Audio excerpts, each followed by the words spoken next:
A journey through the most gruesome historical events. You think you know history's darkest moments, the fall of empires, the great wars, but what if the stories you learned in school barely scratched the surface? What if the reality of those events, the details left out of your textbooks, are more gruesome than you can imagine?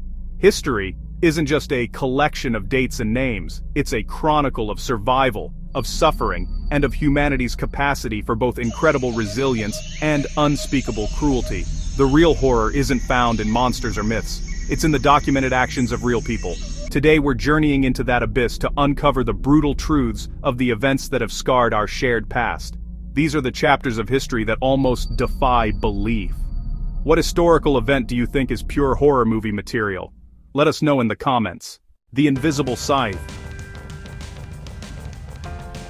The Black Death. Our journey begins not with a human army, but with an invisible enemy that traveled silently along trade routes and brought entire civilizations to their knees. Between 1347 and 1351, the Black Death swept across the globe.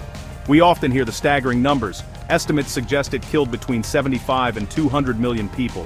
In Europe alone, it wiped out 30 to 60% of the entire population in just a few years. But the experience of it is where the true horror lies. It started with fevers and chills, but soon progressed to its most infamous sign, the buboes. These were swollen, painful lymph nodes in the groin, armpits, and neck that could swell to the size of an apple. The final stage was marked by the blackening of skin on the fingers and toes, which gave the plague its terrifying name. For most, death was a certainty, often coming within days. The very fabric of society unraveled. In cities like Florence, the living could hardly bury the dead, and bodies were simply left in the streets.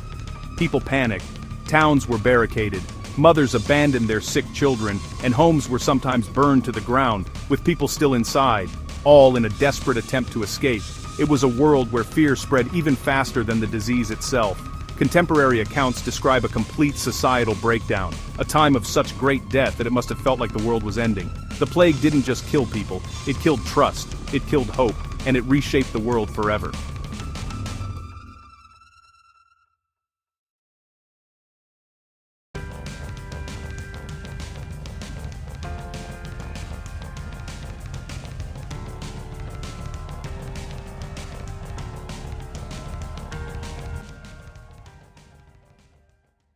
From a plague that didn't care about beliefs, we turn to a war driven by one man's holy vision. In the mid-19th century, China was thrown into one of the deadliest conflicts in human history, the Taiping Rebellion. This wasn't a war between nations, it was a civil war that led to the deaths of at least 20 million people, though some estimates put the number much higher. The war was started by a man named Hong Xiuquan. After failing his civil service exams, he had a series of feverish visions where he was told he was the younger brother of Jesus Christ, sent to Earth to slay demons. This mission led him to create the God-worshipping society and declare a new heavenly kingdom of Taiping. What followed was a 14-year war of shocking brutality. The Taiping forces, fueled by religious fanaticism, were especially cruel. The ruling Qing dynasty fought back with its own armies, who operated with almost no oversight. Cities that were captured or reconquered often faced mass executions. When the Taiping capital of Nanjing finally fell in 1864, the city was subject to a horrific massacre. Some residents chose to burn themselves alive in huge groups rather than be captured. The rebellion wasn't just a military conflict, it was a total war where civilians were the primary victims of famine, sieges, and slaughter.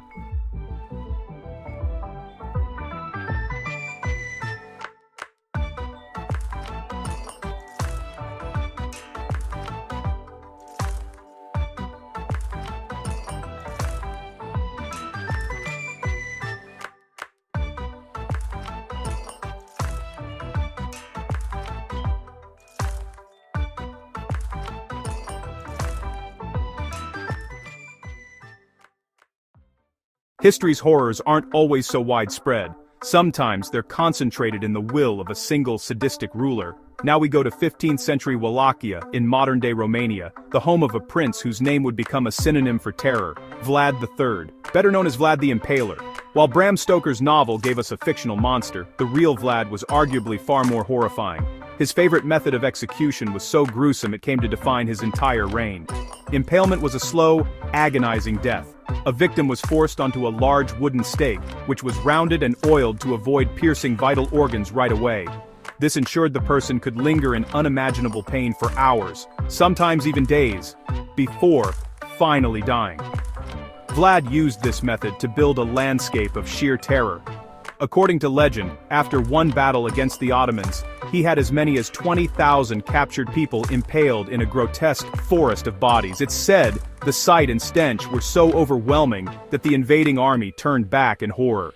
Vlad's cruelty wasn't just impalement. Other accounts, though sometimes exaggerated by his enemies, detail boiling, skinning, and decapitation. One story claims he invited the poor and sick of his land to a great feast, only to lock the doors and burn them all alive, declaring he was solving the problem of poverty. He didn't just rule through fear, he seemed to cultivate it as an art form, leaving a legacy of brutality that fiction can barely capture.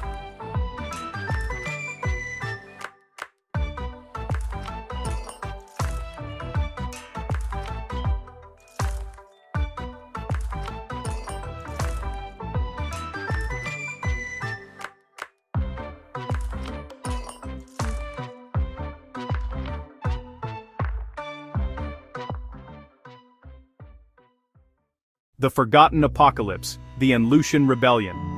While many have heard of the Great Wars of Europe, one of the most catastrophic events in human history remains surprisingly unknown in the West. We go back to 8th century China, during the powerful Tang dynasty, for the An Lushan Rebellion.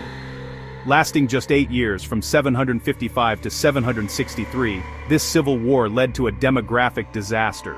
While some older records led to claims of up to 36 million deaths, modern historians estimate a loss of around 13 million people, a staggering portion of China's population at the time. The rebellion was launched by An Lushan, a powerful general who declared himself emperor of a new dynasty.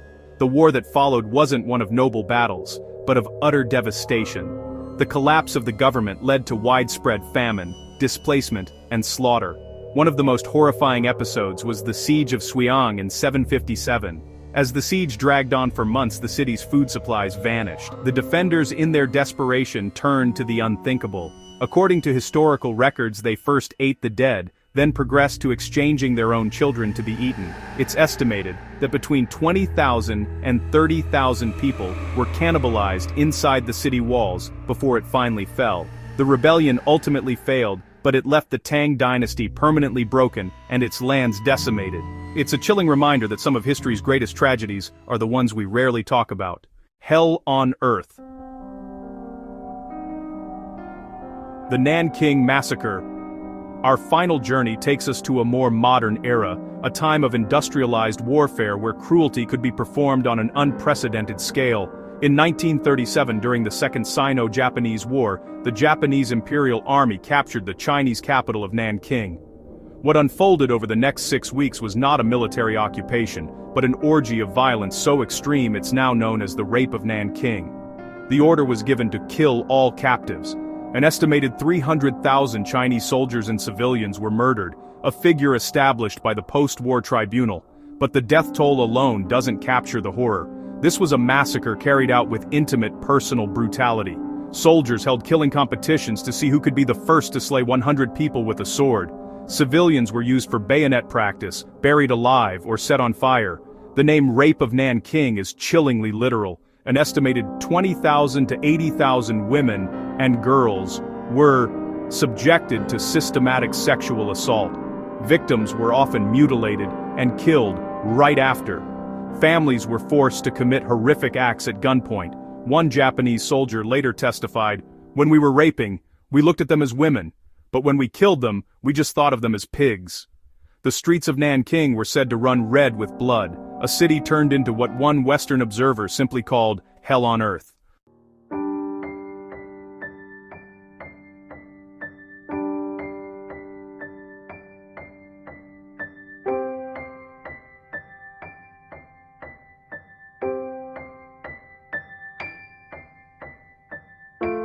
From plagues that consumed continents to wars that erased generations, these events are a brutal reminder that the darkest parts of our history aren't just stories, they were real. They show us the depths of human suffering and the terrifying fragility of civilization. By remembering them, we don't just honor the victims, We arm ourselves with the knowledge of what humanity is capable of, for both good and evil. If you found this journey into the past compelling, please hit the like button and subscribe to Tech and Trek for more explorations of history. Thank you for watching.